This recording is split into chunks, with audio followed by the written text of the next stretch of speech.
मैं फिर से हाजिर हूँ एक नई कहानी के साथ आपको डराने के लिए।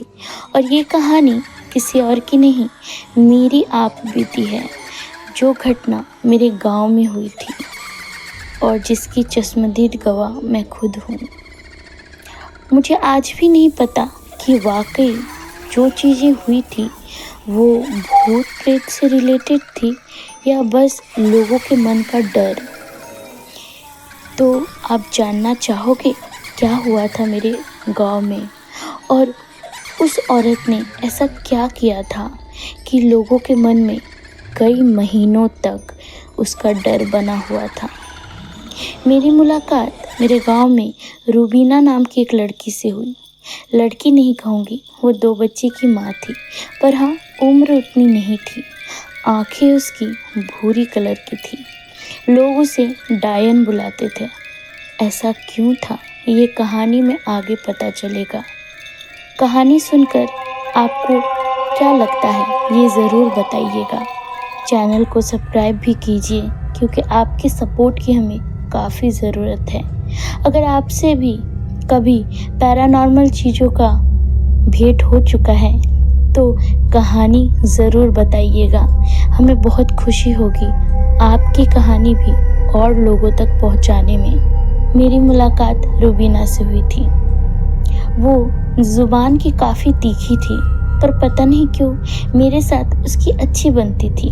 वो घंटों मेरे साथ वक्त बिताया करती थी। हम दोनों बातें तो बहुत नहीं करते थे, पर साथ खामोशी से ही बैठा करते थे।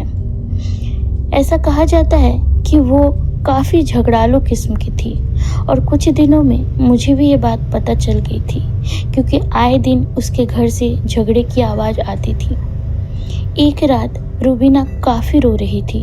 वो भागकर अपने घर से बागीचे की तरफ गई, फिर आई। इस तरह उसने 3-4 बार बगीचे का चक्कर लगाया। लोगों के लिए ये आम बात थी। कुछ लोग तो उसका मजाक भी बना रहे थे। मुझे काफ़ी बुरा लग रहा था, पर औरों के झगड़ों में मैं क्या ही बोलती भला। सुबह जब मेरी आंख खुली तो चारों तरफ बस रोने की आवाज़ सुनाई दे रही थी।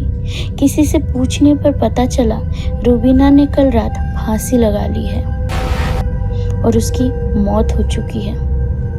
मेरे लिए खबर काफ़ी आश्चर्य का भरा हुआ था क्योंकि मैंने कभी नहीं सोचा था कि जिस लड़की से मेरी मुलाकात अचानक हुई और इतना समय बिताया, वो मेरे ही आंखों के सामने दुनिया छोड़कर चली गई।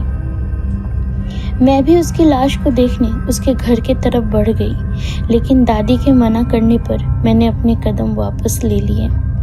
रूबीना की लाश को दफना दिया गया। बुरा मुझे उसके उन 2 छोटे बच्चों के लिए लग रहा था। गांव का माहौल थोड़ा अलग होता है। उसके मरने के बाद लोगों ने अफवाह उड़ाना शुरू कर दिया कि रूबीना को देख सकते हैं। रूबीना कभी बागीचे में दिख रही है, कभी उनके बच्चे अन्याय से खेल रहे हैं, हंस रहे हैं। लोगों को ऐसा लगने लगा जैसे रूबीना सभी को हॉन्ट कर रही है, और वो भी बहुत ही भयानक दिखती है। मुझे इन सब चीज़ों में यकीन नहीं हो रहा था क्योंकि मैं ऐसा कह सकती हूँ कि कभी कभी मुझे ऐसी चीज़ें महसूस होती हैं। अब ये क्या है मुझे खुद भी नहीं पता। रूबीना और मेरे घर के बीच एक गली थी।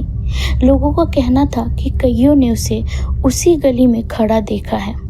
उस गली से मेरे कमरे की खिड़की हुआ करती थी। दादी ने मुझे उस कमरे में सोने से मना कर दिया, पर मैं डरती नहीं हूँ। मैंने कहा, मैं ये सब नहीं मानती, ये बस एक अफवाह है। एक रात जब मैं सो रही थी तो अचानक से मुझे ऐसा लगा जैसे मेरी खिड़की की तरफ से कोई गुजर रहा है। बार बार चहलकदमी की आवाज़ तो आ रही थी। डर तो मुझे भी लगा, पर मैंने अपने मन को शांत किया और चुपचाप सो गई। नेक्स्ट डे फिर से उसके घर से शोरगुल की आवाज़ सुनाई देने लगी। मन में डर तो हुआ, मुझे लगा कहीं फिर से किसी की मौत की खबर ना हो, लेकिन पता चला उसी के घर की 15 वर्ष की एक लड़की अजीब तरीके से चिल्ला रही है, बोल रही है कि रुबीना चाची कल मेरे पास आई थी, वो मुझे डरा रही थी, वो मुझे छू रही थी, मुझे अपने साथ ले जाना चाहती थी और यहाँ तक कि अपने बच्चों को भी। मैं उस लड़की के पास गई, मैंने उसका बदन छुआ, काफ़ी गर्म था, उसे बहुत तेज़ बुखार था, लेकिन उसके आसपास मुझे ऐसी कोई भी चीज़ महसूस नहीं हुई। मैंने कहा ये बस बड़बड़ा रही है, क्योंकि जो भी घटनाएं या जो भी अफवाह फैलाया जा रहा है इसका असर इस पे हुआ है और बुखार होने के कारण ये अपने आप ही ये सब चीज़ें कल्पना कर रही है। उसे आनन फानन में डॉक्टर के पास ले जाया गया। डॉक्टर ने यही बात कही कि हाँ, शायद ये काफ़ी डर गई है या इन बातों से इतनी ज़्यादा भ्रमित हो गई है कि उसे अपने आप ही ये सारी चीज़ें दिख रही हैं। दवाई का असर काम आया और वो लड़की बिल्कुल ठीक हो गई। ये माहौल थोड़ा शांत भी हो गया, लेकिन रात में मुझे सच में कभी कभी अपनी गली में चहलकदमी की आवाज़, चूड़ियों के खनखनाने की आवाज़ सुनाई देती थी। मुझे आज भी नहीं पता कि क्या वाकई रुबीना एक आत्मा, अतृप्त आत्मा बन चुकी थी जो अपने बच्चों को अपने साथ ले जाना चाहती थी। कुछ लोगों का ये मानना भी था, इसलिए उनके घर वालों ने बच्चों के प्रोटेक्शन के लिए तरह तरह के ताबीज़ें पहना दी थी। मैं तो चली आई, पर उस वक्त तक भी कुछ लोगों का यही कहना था कि रुबीना आज भी भटक रही है। कहानी कैसी लगी ज़रूर बताइएगा। मिलते हैं अगली कहानी के साथ, तब तक के लिए अलविदा।